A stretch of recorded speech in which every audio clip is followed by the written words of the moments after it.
The ballroom lights dimmed like someone was turning down the world. The DJ lowered the music, and for a beat, all I could hear was my own breathing. My mother-in-law, Diane, leaned in close, perfume sharp and sweet. "Drink," she whispered, smiling like a proud mom in a photo. "You'll need it." Her hand hovered over my champagne flute. Her body blocked the view from everyone else, including Caleb only a few feet away. And in that thin pocket of shadow, I saw it. A small foil packet, a pinch of powder, a quick stir with the tip of her nail. My stomach dropped so fast my knees went loose under my dress. I didn't flinch, because the only thing worse than being drugged at your own wedding was letting the person who did it know you noticed. Diane straightened, all pearls and perfect teeth, and lifted her own glass like nothing happened. "Let's get you out there," she said. "It's toast time." Across the room, Caleb laughed with his groomsmen, tie loosened, cheeks flushed from dancing. He caught my eye and mouthed, "You okay?" I smiled and nodded like a liar. Diane's gaze wasn't on my face. It was on my drink. The ring on my left hand suddenly felt heavy.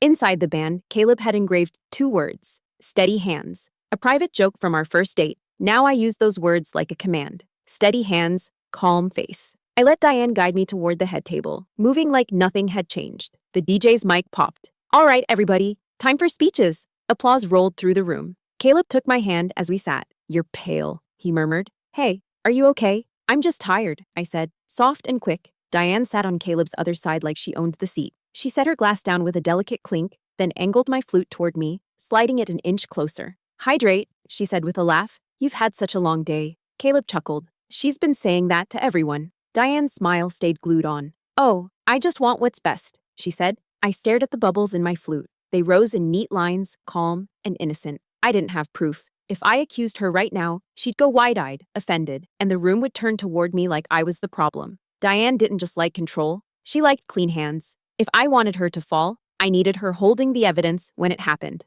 The best man stood and clinked his glass. People laughed. People filmed. I laughed too. A thin sound I barely recognized. Under the table, my foot bounced once, then stopped. Steady hands, steady feet. I leaned toward Caleb. "After the toast, I need to talk. Just us." He glanced at me, searching. "Now, after," I said. Diane watched us like she was watching a card trick. Then she leaned in, voice low. "Don't keep your husband waiting," she whispered. "Drink."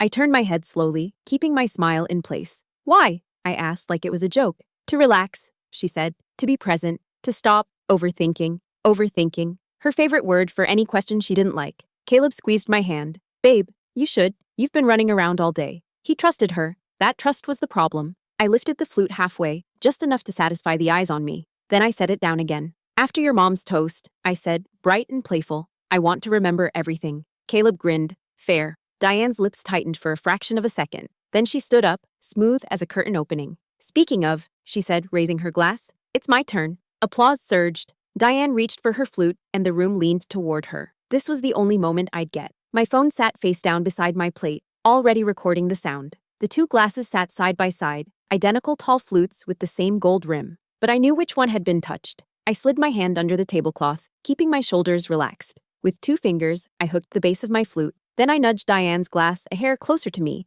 like I was making space, a tiny shift. I turned as if smoothing my dress. My elbow brushed the table edge. The flutes slid, and in one clean motion, I swapped them. My heart hammered so hard I thought the whole table could hear it, but my fingers didn't tremble. Steady hands. Diane lifted the wrong glass, the one meant for me. She raised it toward the room with that polished mother-of-the-groom smile. "Family," she began, voice warm and practiced, "is everything." Caleb squeezed my knee under the table like we were sharing a sweet moment. I stared at Diane's fingers wrapped around the stem, around her own decision. She took a breath, leaned toward the mic, and brought the rim to her lips. Diane took a small sip, just enough to wet her lips. She smiled at the crowd, glass still raised, and kept talking. "Family is everything," she repeated. "And today, I gain a daughter." My lungs finally pulled in air. Not fast acting then. Good to know. Caleb leaned closer. "See? She's fine. You look like you're about to faint." "I'm okay," I said. "Just watch her." Diane's speech flowed like she'd practiced it in the mirror 100 times. Jokes, warm pauses, a fake little laugh that made people laugh with her. I watched her throat when she swallowed again. Another sip. My phone vibrated softly against my thigh, still recording under the table. About 2 minutes in, Diane paused. It was small, easy to miss. She pressed her tongue to her teeth like something tasted off. Her smile wobbled, then locked back in place. She laughed it off. "Sorry," dry mouth, a ripple of chuckles. Caleb relaxed. I didn't. I leaned closer to him. "After this, don't let her out of your sight." He frowned. "Why?" Just trust me, I whispered. Diane took another sip, this time deeper. Her hand shook. Just once. She lowered the glass and rested it against the podium, fingers tight around the stem. Her eyes flicked to me. For the first time all night, her smile didn't reach them. She knew something was wrong, but she didn't know what. Yet, she cleared her throat. I remember when Caleb was a boy. Her words tangled, not slurred, not yet, but offbeat, like a song played a half-second too slow. She laughed again, louder than needed. Oh dear, nerves. The crowd laughed politely. I felt my pulse in my ears. This wasn't about humiliating her. This was about catching her. Diane set the glass down hard on the podium. Too hard. A thin crack rang through the room. She froze, staring at it. Then she waved it away and pushed on, gripping the mic with both hands. Caleb shifted beside me. Mom, I'm fine, she snapped, then softened it. Just emotional. I slid my chair back a fraction and stood. Caleb grabbed my hand. Where are you going? Bathroom, I said. I'll be right back. Diane's head turned sharply toward me. Her eyes followed as I walked away, slow and steady, like nothing was wrong. Once I was out of her line of sight, I didn't go to the bathroom. I went straight to the wedding coordinator. Hi, I said, calm. I think there's been a mistake with one of the drinks at the head table. She blinked. What kind of mistake? A serious one, I said. Can you get security and a medic quietly? Please. She studied my face, then nodded. I pulled my phone out and stopped the recording. My hands shook now that no one was looking. Steady hands, I reminded myself. I replayed the last 5 minutes through my earbuds. Diane's whisper.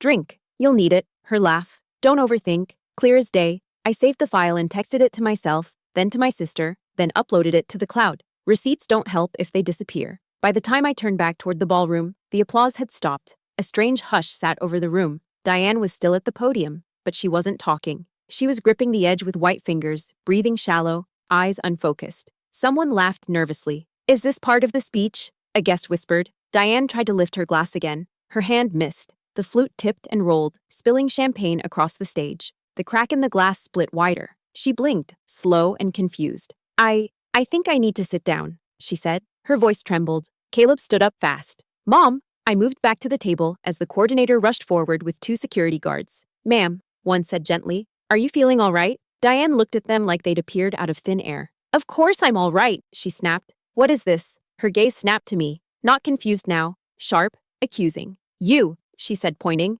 What did you do? The room gasped. Caleb turned to me. What is she talking about? Before I could answer, Diane swayed. One guard caught her elbow. I didn't, she started, then stopped, eyes darting to the spilled drink on the floor. Understanding flickered. Then fear. I need water, she said quickly. I must be dehydrated. The medic arrived, kneeling beside her. What have you had to drink tonight, ma'am? Champagne, she said too fast. Just champagne. The medic glanced at the cracked flute, then at me. I met his eyes and said quietly, that was supposed to be my drink. Silence dropped like a curtain. Caleb stared at me. What do you mean? Diane lunged forward, suddenly strong. She's lying. I pulled my phone out. I have audio, I said, from before the toast. Her face drained of color. The medic stood. We need to take her to the hospital. Now. Diane's control snapped. No, she said. I'm not going anywhere. Security tightened their grip. As they led her away, Diane twisted toward Caleb. She's trying to ruin this, she hissed. You know how dramatic she is. Caleb didn't answer. He was looking at me like he was seeing me for the first time. As Diane disappeared through the doors, sirens faint in the distance, my phone buzzed. A new message from an unknown number. You think you won.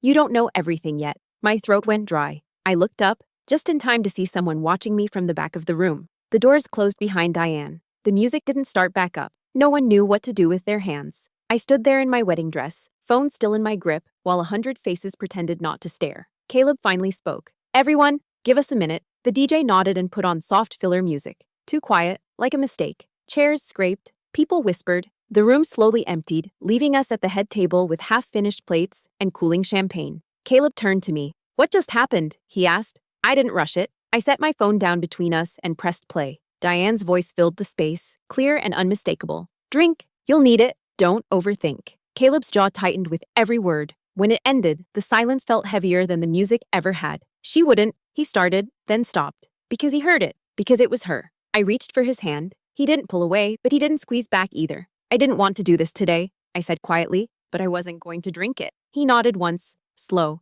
I believe you. That helped. But belief wasn't the same as understanding. The wedding coordinator hurried over. Police are on their way. Hospital notified us Diane refused treatment at first but was admitted for observation. Caleb blinked. Police? They asked for the glass, she said. We secured it. I exhaled. Evidence doesn't work if it walks off. Thank you, I said. She hesitated. there's something else. She leaned in, lowering her voice. One of the security cameras points directly at the head table. It caught everything. Caleb looked at me sharply. I nodded. Good. Her eyes flicked between us. The police will want statements. We'll cooperate, Caleb said. She left us alone again. Caleb rubbed his face with both hands. This doesn't make sense, he said. She hates drama. She hates mess. She hates losing control more, I said. He looked at me then. Really looked. How long have you been scared of her? I swallowed. Since I realized she was nicer when no one else was around. His mouth pressed into a thin line. That was an answer. A uniformed officer entered with a notebook. He asked questions. Calm ones. Clear ones. I told him exactly what I saw.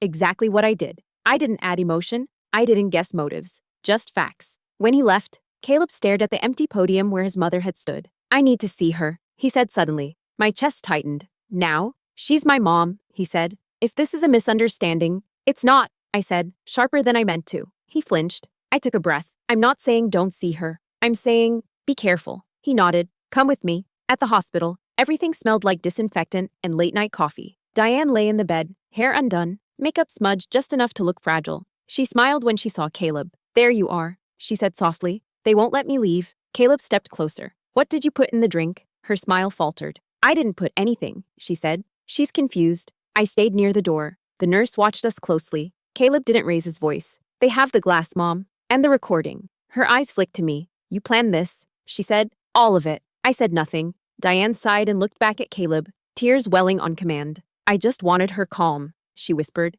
She gets anxious. I was helping. With what? He asked. She hesitated. Too long. The nurse cleared her throat. Mrs. Hart, toxicology will be back soon. Diane stiffened. Caleb stepped back like he'd been burned. You drugged my wife, he said. Diane's face hardened. Not wife, she snapped. Not yet. The words hung there. The nurse pretended not to hear. Caleb turned to me. We need a minute. I shook my head. No, we don't. Diane laughed, sharp and bitter. See? Always controlling. Caleb stared at her. This stops now. Her eyes went cold. You think this is over? She said. I protected you. From what? He asked. She smiled again. From people who take. Something clicked in my mind. The unknown number. The message. I pulled my phone out and showed Caleb. His face drained. That's from my uncle's old number, he said. He changed it years ago. Diane's smile returned, slow and proud. I told you, she said. You don't know everything. The nurse re-entered with a clipboard. Mrs. Hart, she said, the substance found is prescription only, not yours. Diane's mask slipped. Just for a second. Then alarms sounded down the hall. Shouts. Running feet. The nurse's radio crackled. Security to ICU. Caleb grabbed my hand. What's happening? I didn't answer, because Diane was smiling again. And this time, it looked like relief. The alarms weren't for Diane. They never were. A man was being restrained down the hall, shouting Caleb's name, his voice raw and desperate. Caleb's uncle, the one who supposedly changed his number. Security rushed past us as Diane sat up straighter in her bed, eyes bright, almost alive again. There, she said softly. He finally showed up. Caleb stared at her. You called him. I warned him, she corrected. You stopped answering me. The nurse blocked the doorway. You both need to step back. We watched through the glass as security pinned the man to the floor, his phone skidding across the tiles. An officer picked it up. The screen was still lit. A message thread was open. My number at the top. Caleb squeezed my hand so hard it hurt. Steady hands, I reminded myself. The officer approached us minutes later. Ma'am, he said to Diane, we'll need to ask you some questions. She folded her arms. I'm a patient. Not anymore, he said. You're being detained. That word finally cracked her. This is absurd, she snapped. I was poisoned. The officer didn't blink. Toxicology confirmed otherwise. The substance was traced to a prescription filled under your name. Silence. Caleb let go of my hand. Why? He asked her. Just that. Diane looked at him. Really looked, and for once didn't bother pretending. She wasn't ready, she said. I was slowing her down. So you could keep controlling everything, I said. She laughed. Control is care. The officer stepped between us. Mrs. Hart, you're under arrest for attempted poisoning and conspiracy. As they cuffed her, she twisted toward Caleb. You'll thank me one day, she said, when you see what she is. Caleb didn't answer. He watched as they wheeled her out, still talking, still trying to steer the room. But the room was done listening. The investigation moved fast after that. The cracked champagne flute tested positive. The security footage showed the switch, clean and undeniable. My recording filled in the rest. Diane's sister tried to defend her online. It lasted 12 hours. Then the police report went public. Charges stuck. Friends went quiet. Her social circle vanished like smoke. Control doesn't survive daylight. Caleb and I postponed the honeymoon. We didn't cancel the marriage. We just needed stillness. A week later, we sat on the back steps of our apartment. wrapped in blankets, watching the sun go down. No music, no phones, just quiet. I should have seen it, Caleb said. You couldn't, I said. That was the point. He nodded, eyes on the fading sky. I'm proud of you, he said, not for surviving it, for how you handled it. I thought of my hands, how calm they were when it mattered. I learned when to be steady, I said. The court date came and went. Diane didn't look at us once. The judge did. The sentence wasn't dramatic. It didn't need to be. Probation, loss of professional licenses tied to caregiving, mandatory evaluations, a permanent record, permanent loss of access. She didn't cry. She just sat there, hands shaking in her lap, finally unable to direct the scene. Afterward, Caleb took my hand. It felt different now. Not tight, certain. That night, we unpacked the last wedding box we'd avoided. Inside was the extra champagne flute set, still wrapped. One had a small crack from shipping. I held it up to the light. The flaw caught the glow and split it into soft lines. I didn't throw it away. I rinsed it, dried it, and set it on the windowsill. Caleb watched me. Keeping it? Yeah, I said. As is. Later, I slipped my ring off and turned it over. Steady hands, the engraving read. I traced the letters with my thumb, then slid it back on. Outside, the city hummed, distant and ordinary. Inside, the air felt clean. On the windowsill, the cracked glass caught the moonlight and held it, unbroken.